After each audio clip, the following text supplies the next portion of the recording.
Landslide ang natanggap na boto ni Stephen Curry sa mga executive, mga coach at mga NBA scout sa ginawang botohan sa ESPN Best American Player ngayon. 20 katao ang bumoto sa kanya at yun ho'y pinaghalong mga NBA coaches, mga NBA scouts at NBA executive. 11 votes ang kanyang natanggap, si Anthony Edwards naman 8, si Donovan Mitchell 1. Ito po ang rason kung bakit nakatanggap siya ng landslide.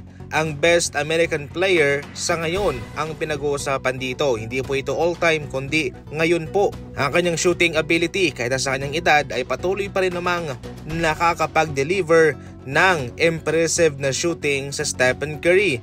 Off-ball movement, magaling siya. Kahit na hindi siya humawak ng bola ay nakakascore pa rin naman siya.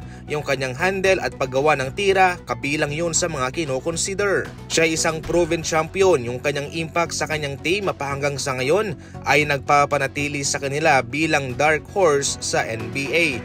Sa playoff naman ay delikadong player siya. Pwede siyang pumutok at matambakan ang kalaban. Patuloy pa rin po sa ngayong binabago ni Stephen Curry ang takbo ng laro ng NBA. Sa ngayon nga ay mas marami pa mga kupunan ang nagsushoot ng threes. Itong Boston Celtics kabilang to sa mga high volume 3-point shooting na team sa NBA.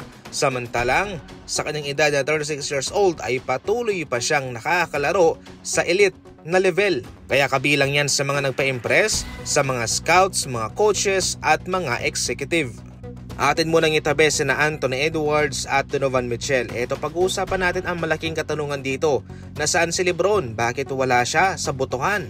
Well, sa ngayon mga idol ay hindi po siya nakikita ng mga NBA scout, mga NBA coaches at mga executive bilang isang prime na player. Sa ngayon ay lipas na siya sa kanyang kapanahunan. Impressive ang kanyang longevity, matibay ang kanyang katawan, pero so far kung ikukumpara sa ibang mga manlalaro ay hindi na siya ganun ka-eksplosibo. Malaking question mark din po ang kanyang consistency. Ang malaking pagkakaiba sa ngayon ni LeBron at ni Stephen Curry, si LeBron ay hindi na siya yung first option.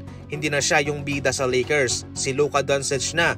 Samantalang si Stephen Curry, siya pa rin po ang bida man sa Golden State Warriors. Mas mabigat ang binubuhat ng Stephen Curry kumpara sa binubuhat ni LeBron.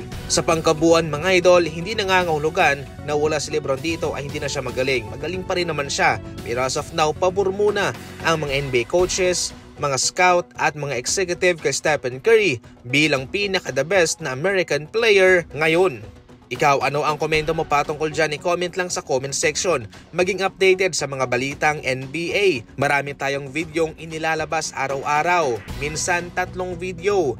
Bisitahin lang ang ating video section. Maraming salamat po.